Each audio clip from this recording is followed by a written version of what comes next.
Ayan guys, ito yung ilan sa mga bahay na sinira ni Bagyong Odette.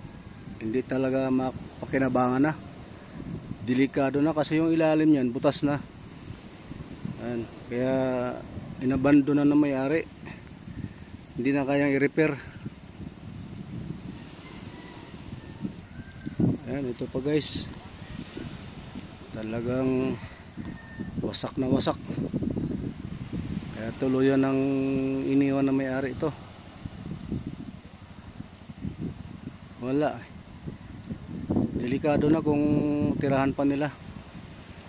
Ayan. Ito pa guys. Ayan. Wala na.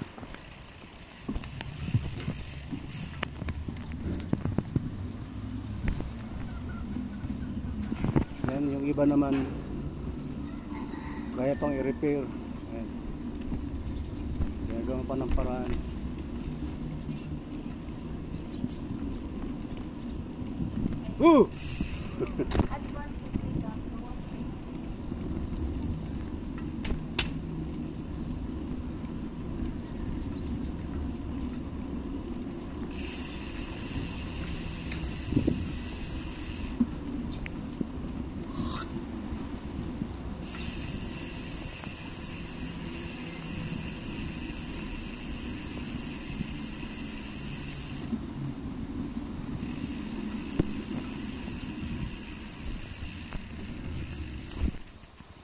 Ito naman yung akin.